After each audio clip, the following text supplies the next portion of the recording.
Hi friends, అందరూ ఎలా ఉన్నారు? శుభవార్త అని చెప్పాలో లేకపోతే ఏమనాలో, గోల్డ్ రేటు సిల్వర్ రేటు తగ్గిపోతుందంట. ఉమ్, ఒక రకంగా గోల్డ్ పెరిగింది పెరిగింది అనుకున్నాం ఇప్పటి వరకు. ఇప్పుడు తగ్గింది తగ్గింది తగ్గింది అనుకుంటున్నాం. తగ్గితే ఒక రకంగా కొనుక్కునేవాళ్ళు మనం పేరెంట్స్ ఇప్పుడు వాళ్ళ పిల్లలకు కొని పెట్టాలి. నా కూతురికి ఒక చైను, ఒక ఉంగరం కొని పెట్టాలని పేరెంట్స్ ఉండి ఉంటారు కదా. కొనిపెట్టుకోండి, ఇప్పుడు కాదు, ఇంకొంచెం తగ్గుతుందేమో చూసి అప్పుడు కొనిపెట్టండి. ఏం చేస్తాం? ఉమ్, మన మిడిల్ క్లాస్ వాళ్ళం కదా.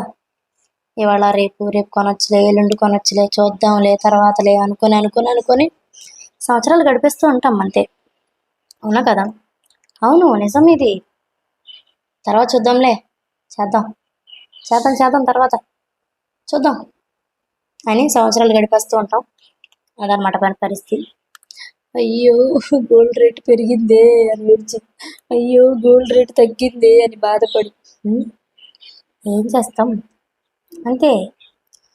కానీ ఎంత తగ్గినా ఆ టైంకి మాత్రం రూపాయి కూడా చేతిలో ఉండదు. తగ్గిన టైంకి రూపాయి కూడా మన చేతిలో ఉండదు. కొనుక్కోవాలి ఎలాగైనా అని పక్కన పెట్టుకున్న డబ్బులు ఏదో ఒక రోగానికో దేనికో దానికో ఖర్చు అయిపోతాయి. అవునా కదా? ఖచ్చితంగా ఖర్చు అయిపోతాయి. తెలుసు నాకు, ఇది ఎక్స్పీరియన్స్. ఏదన్నా ఒక వస్తువు తీసుకుందామని పక్కన పెడతాం కదా డబ్బులు, అప్పుడే లేనిపోయిన అన్నీ నెత్తి మీద వచ్చి పడతాయి.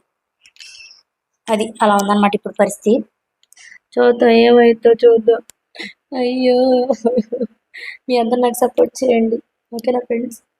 కొత్తగా యూట్యూబ్ ఛానల్ స్టార్ట్ చేశాను కదా, మీ అందరు నాకు ఖచ్చితంగా సపోర్ట్ చేయండి. మిమ్మల్ని అందరు నవ్విస్తాను.